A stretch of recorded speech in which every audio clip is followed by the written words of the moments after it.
Hello दोस्तों, मैं आज बताने जा रहा हूँ 10th क्लास के साइंस का पहला चैप्टर प्रकाश के अपवर्तन। First question. तो पहला क्वेश्चन है, प्रकाश की किरण गमन करती है। प्रकाश की किरण किस दिशा में गमन करती है? सीधी दिशा में गमन करती है प्रकाश किरण।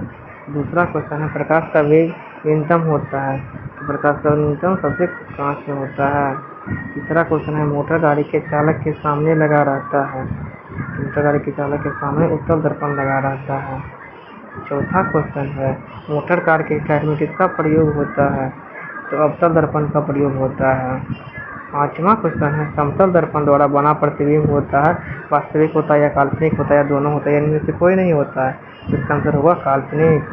लेंस की क्षमता का SI मात्रक होता है। लेंस की क्षमता का SI मात्रक डायोप्टर होता है।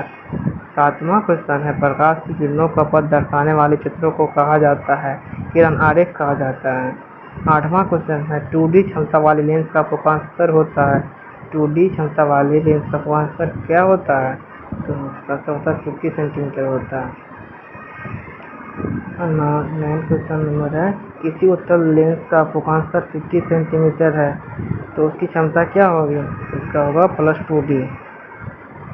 10वां नंबर क्वेश्चन है, प्रकाश की किरणों के समूह को कहा जाता है? क्या कहा जाता है? किरण पुंज कहा जाता है। 11वां क्वेश्चन है, उत्तल लेंस की क्षमता होती है।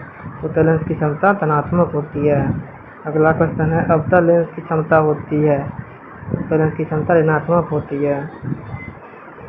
अगला क्वेश्चन है, उत्तल लेंस को कहते हैं आभासी लेंस कहते हैं, द्वितल लेंस कहते हैं या अपसारी लेंस कहते हैं? इनमें से कोई नहीं कहते हैं, तो अभिसारी लेंस कहते हैं। उत्तल लेंस को अभिसारी लेंस कहते हैं। चौथा क्वेश्चन है, अवतल लेंस को कहते हैं, अवतल लेंस को कौन सा लेंस कहते हैं? अपसारी लेंस भी कहते हैं अवतल लेंस को। 15वां नंबर क्वेश्चन, इन निम्न में से कौन सा पदार्थ लेंस बनाने के लिए प्रयुक्त नहीं किया जा सकता है? जल, कांच, प्लास्टिक या मिट्टी? इसको कमेंट में आंसर बोलिए।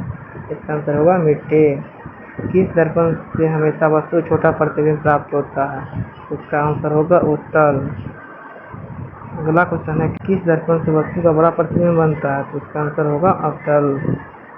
अवतल दर्पण से वस्तु का बड़ा प्रतिबिंब बनता है। 18वां नंबर क्वेश्चन है, प्रकाश के परावर्तन के कितने नियम हैं? इसके 2 नियम हैं। अगला क्वेश्चन है, जब प्रकाश की किरणें हवा से कांच में प्रवेश करती है तो मुड़ जाती है?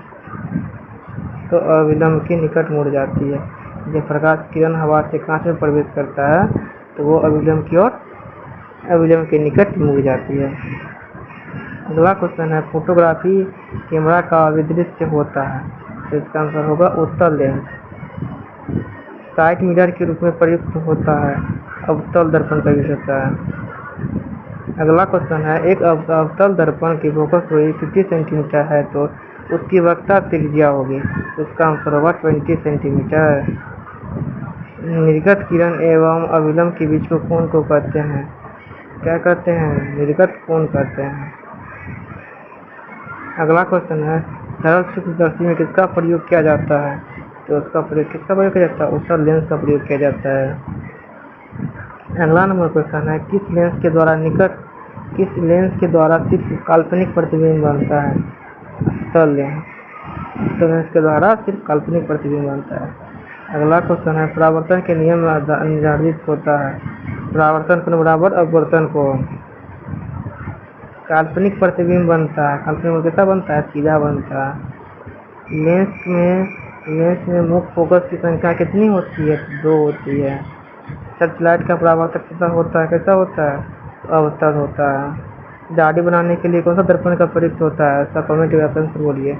इसका आंसर होगा अवतल। Thanks for watching. चैनल को सब्सक्राइब कर अगले वीडियो के लिए आप चैनल को सब्सक्राइब करके रखिए। आपको नेक्स्ट वीडियो तो मिल जाए।